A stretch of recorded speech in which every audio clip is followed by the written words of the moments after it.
एक शर्मीली और इंट्रोवर्टेड लड़की है जो हमेशा अपनी पढ़ाई में मगन रहती है। यहाँ कितना शोर है, कितने लोग हैं यहाँ। मैं ठीक से पढ़ भी नहीं पा रही। मुझे यहाँ से जाना होगा, कहीं और।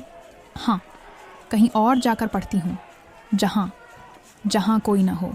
एरियन एक पॉपुलर, स्मार्ट और कॉन्फिडेंट लड़का है जो स्कूल के सबसे मशहूर स्टूडेंट्स हैं।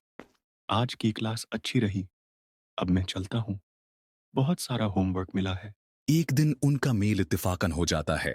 ओह, माफ करना, मैंने आपको देखा ही नहीं। कोई बात नहीं, तुम ठीक हो? हाँ, मैं बस जरा ध्यान नहीं दे रही थी। मुझे माफ करना, मैं जा रही हूँ, मेरी क्लास का वक्त हो गया है। अरे, पर मेरी बात तो सुनो। जब हिना स्कूल के एक इवेंट में मदद के लिए वॉलंटरी तौर पर आती है और आर्यन इस यूनिट का ऑर्गेनाइजर है। मैं यहाँ मदद के लिए आई हूँ, आपको कोई एतराज तो नहीं? एतराज? बिल्कुल भी नहीं, बल्कि मैं खुश हूँ कि तुम यहाँ हो। हमें तुम्हारे जैसे काबिल लोगों की जरूरत है। मैं ज्यादा अच्छी नहीं हूँ इन सब में, लेकिन मैं कोशिश करूंगी। तुम्हें किसी चीज की फिक्र करने की जरूरत नहीं। मैं यहाँ हूँ, तुम्हें हर चीज सिखा दूंगा। बस खुद पर भरोसा करो। शुक्रिया। आहिस्ता आहिस्ता हीना और आर्यन एक दूसरे में दिलचस्पी लेने लगते हैं। हीना को आर्यन से बात करना अच्छा लगता है और आर्यन को भी हीना में दिलचस्पी होती है। तुम्हारा नाम क्या है? हिना।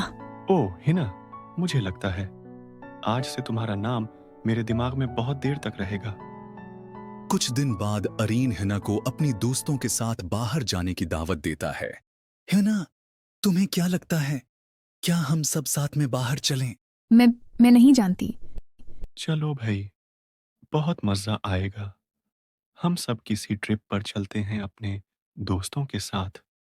मुझे उम्मीद है कि तुम्हें मजा आएगा। हीना एरियन को पसंद करती है, पर वो उसे बताती नहीं और ईरियान भी हुना से बात करने के मौके तलाश करता है। हुन्ना, क्या तुम्हारे पास मोबाइल है? हम स्टडी के मुताल्लिक बात कर सकते हैं। नहीं, मेरे पास नहीं है। मैं ज्यादा मोबाइल इस्तेमाल नहीं करती। अब मैं जा रही हूँ, बाय। हिना, हम सब स्कूल के बाद बाहर जाने का प्लान बना रहे हैं। तुम भी साथ चलो, बहुत मजा आएगा। मुझे नहीं लगता कि मैं आ सकूंगी। मैं ऐसी चीजों में ज्यादा कंफर्टेबल नहीं हूँ। एरियन बार बार हुन्ना के पास जाता और अपने दिल की बात हिना को बताने की कोशिश करता, मगर कह न पाता।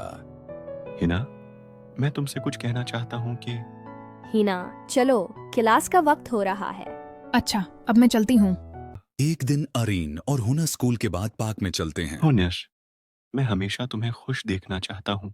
मैं खुश हूँ जब तुम साथ होते हो, लेकिन तुम क्या चाहते हो? मैं बस तुम्हारे साथ सुकून चाहता हूँ।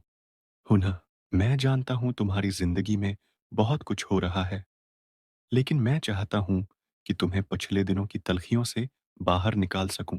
अरीन, तुम्हारी बातों में इतनी मोहब्बत है। एक दिन हिना को पता चलता है कि अरियान की जिंदगी में कुछ मुश्किल हालात हैं। अरियान अपने पेरेंट्स के साथ मसाइल में जूझ रहा होता है। आर्यन, तुम्हारी आंखों में कुछ ऐसा दुख है जो तुम नहीं बता रहे हो। तुम्हारी बातों में हमेशा कुछ खास होता है। तुम समझने की कोशिश कर रही हो, लेकिन मैं तुम्हें नहीं बता सकता। एरियन, तुम इस दिन चले गए थे, तुमने कुछ नहीं बताया। तुम मुझे बताओगे, मैं तुम्हारे साथ हूँ। तुम्हें ये सब अकेले नहीं सहना पड़ेगा। ठीक है, मैं तुम्हें सब बताता हूँ, लेकिन मुझे समझ नहीं आता कि कहाँ से शुरू करूँ। एरियन, तुम मुझसे कुछ भी कह सकते हो। मैं तुम्हारी बात सुनने के लिए हमेशा यहाँ हूँ। मेरे वालिदीन, वो हमेशा लड़ते रहते हैं। ऐसा लगता है जैसे उनके दरमियान कोई मोहब्बत ही नहीं बची। मुझे नहीं मालूम। मैं हर रोज कोशिश करता हूँ कि उनके झगड़ों से दूर रहूं, लेकिन फिर भी ये सब मेरी जिंदगी पर असर डाल रहा है। कभी कभी लगता है जैसे मैं इस सब में फंस गया हूँ। अरियन, तुम इस सब में अकेले नहीं हो। मैं तुम्हारे साथ हूँ। हम मिलकर कोई हल निकालेंगे। दोनों एक दूसरे के साथ ज्यादा वक्त गुजारते हैं और हुना अरीन की जिंदगी के तलख पहलुओं को समझने लगती है। तुम जानती हो हिना, कभी कभी मैं सोचता हूँ कि जिंदगी में बस तुम हो जो मेरी हिम्मत बढ़ाती हो। और तुम वो हो जो मेरी दुनिया को बदल देते हो। हीना और एरियन एक दूसरे के साथ बहुत वक्त गुजारते हैं और एक दूसरे को बेहतर तरीके से समझने लगते हैं। दोनों एक दूसरे के लिए इतनी कुर्बानियों के बाद एक मजबूत रिश्ता कायम करते हैं। हीना ने अपनी जिंदगी का मकसद पाया और एरियन ने मोहब्बत की असल हकीकत समझ ली। हिना, मैं तुमसे वादा करता हूं कि मैं हमेशा तुम्हारे साथ रहूंगा। हम हमेशा एक दूसरे के साथ रहेंगे क्योंकि हमारी मोहब्बत हर मुश्किल को सहने की ताकत रखती है। इस कहानी में न सिर्फ मोहब्बत का जज्बा है बल्कि जज्बाती रिश्ता और आपस की कुर्बानियां भी शामिल हैं जो एक खूबसूरत मोड़ लाती हैं। For more interesting videos please subscribe our channel ding king TV.